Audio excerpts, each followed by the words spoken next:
He started as a cleaner, but nobody expected how his story would end. Every night, after the last employee left the building, David Carter walked through the empty offices with a cleaning cart in his hands. During the day, this building was full of important people. Managers making decisions. Engineers creating new products. Executives planning the future. But when the sun went down, David became the only person left inside. For most people, cleaning was just a job. But for David, it was a chance to see things nobody else noticed. For 12 years, he had watched the company from the shadows. He knew which departments were struggling. He knew which machines broke down too often. He knew which employees were losing motivation. Not because he was trying to spy on anyone. Because when people don't notice you, they stop pretending around you. David was not always a cleaner. When he was younger, he dreamed of becoming an engineer. He loved understanding how things worked. He spent hours taking broken devices apart and putting them back together. But life changed. After his father became sick, David had to leave school and find a job. His dreams slowly disappeared. Bills became more important than ambitions. And years later, he found himself cleaning the same building, where other people were living the life he once imagined. But David never stopped learning. Every night after finishing his work, he stayed a little longer. He read business books. He studied technology. He watched how successful companies solved problems. The other workers thought he was wasting his time. One night, a coworker saw him reading a business book during his break. He laughed and said, "David, why are you reading that? You're a cleaner, not a businessman." David smiled. He didn't argue. Because he knew something. People don't believe in what they can't see. One night, while cleaning the CEO's office, David noticed something unusual. A financial report was left open on the desk. Normally, he would ignore it, but one sentence caught his attention. Production costs increased by 18% this year. David looked closer. The company was losing millions of dollars. The managers had already blamed several things. The economy, the competition, the employees. But David noticed a different problem. Something small. Something everyone ignored.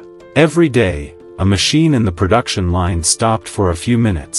Only a few minutes. Nobody thought it mattered. But David calculated something. Those few minutes, repeated hundreds of times every month, were costing the company millions. David stood there in the empty office, looking at the report. For the first time in years, he felt that maybe his knowledge mattered. Maybe all those nights of watching, learning, and thinking had a purpose. The next morning, before leaving the building, David wrote down his solution. It was simple, clear, and it could save the company a huge amount of money. He placed the paper on the CEO's desk. Then he walked away.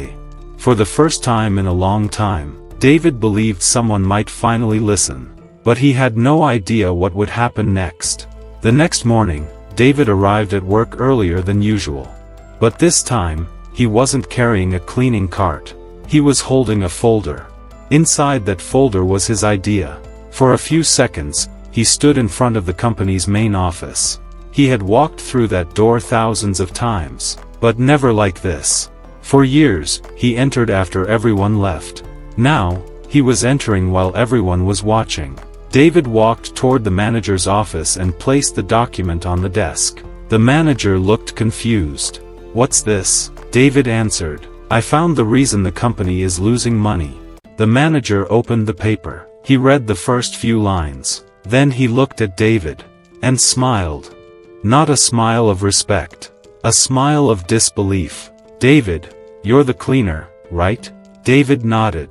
The manager laughed quietly. "Do you really think you understand this company better than the people who work here?" Those words hurt. But David stayed calm. He explained the problem. He explained the solution. He showed the numbers. But the manager didn't listen. He pushed the paper back toward him. "Stick to your job." David walked back to his cleaning area. The same hallway, the same floors, the same people passing by. But something felt different. For the first time, David realized something painful. Sometimes the biggest obstacle is not the problem itself, it's the person who refuses to see the solution. Weeks passed. The company continued losing money. The production problems became worse. Employees became stressed. Managers started blaming each other. Then one day, the CEO called an emergency meeting. The company was facing its biggest crisis in years. They needed answers. They needed solutions. Everyone had suggestions, but nobody had the right one. That night, David was cleaning the executive floor again. He saw managers leaving the meeting. They looked worried. He heard one of them say, "We might have to shut down one of our departments." David stopped for a moment. He knew the problem. He knew the solution, but nobody wanted to hear him. And for the first time, he questioned himself. Maybe they were right. Maybe he was just a cleaner. Maybe dreams had limits. That night, David went home exhausted. He sat at his small kitchen table. The room was quiet. On the table was his father's old notebook. The same notebook he had kept for years. Inside was a sentence his father wrote.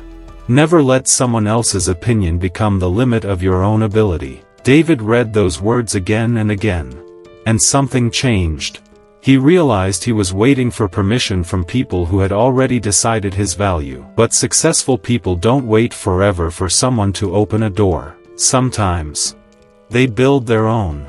The next morning, David made a difficult decision. After 12 years of working as a cleaner, he quit.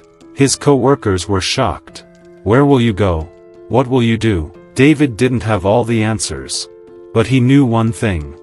Staying in the same place and hoping for a different future was no longer an option. Starting over was harder than he imagined. David had no investors, no business connections, no expensive office. His company was just an old laptop on his kitchen table. He worked on his idea. He created plans. He contacted potential customers. He sent emails. But almost every response was the same. No. Too many people rejected him. Some didn't even read his proposal. Some stopped responding when they discovered his background. David closed his laptop that night. For a moment, he almost gave up. Then he remembered something. Everyone who achieves something great has a moment when quitting feels easier than continuing. The difference is what they do after that moment. David opened his laptop again, and kept working. After months of trying, David finally received a message. A small company wanted to test his idea. It wasn't a big opportunity. It wasn't $1 million contract. But it was a chance. And David knew. Sometimes one small opportunity is all someone needs. He worked day and night to make it succeed. David sat alone that night, looking at the numbers on his old laptop. The project was almost finished. The idea was working. The customers were interested. But there was one problem. He was running out of money. He had two choices: protect what little he had left, and return to a normal job. Or he could take the biggest risk of his life. So he made his decision. He invested everything he had. The next few weeks were the hardest weeks of his life. David worked from morning until midnight. He answered every customer. He fixed every problem. He did every job himself. He treated every customer like they mattered. And slowly, one customer became 5. 5 became 20. 20 became hundreds. The small idea created by a forgotten cleaner started becoming something much bigger. Years passed. David's company grew. He hired employees. He built a team. He created opportunities for people who, like him, were once ignored. One morning, David received a message. A large company wanted to meet with him. They were interested in buying his technology. When he arrived at the meeting, he recognized the building immediately. The same place where he had spent years cleaning floors at night. David entered the conference room. The executives stood up to greet him. They looked at his achievements. But they didn't recognize him. Until one older manager looked closer. His face changed. "David?" The room became silent. The cleaner they once ignored was now the person sitting across from them as a successful businessman.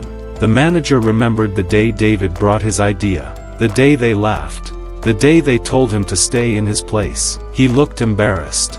"I didn't know you had this inside you." David smiled, and calmly answered, You didn't see it because you never looked. Before leaving the building, David walked through the old hallway one more time. The same hallway he cleaned thousands of times. But this time, something was different. A young cleaner was working nearby. The young man looked tired, almost invisible. David stopped and talked to him. "How long have you been working here?" The young cleaner answered, "Almost a year." David smiled. "I used to be exactly where you are." The young man looked surprised. "You?" David nodded. "Yes. And I learned something important. Never let your current position decide your future."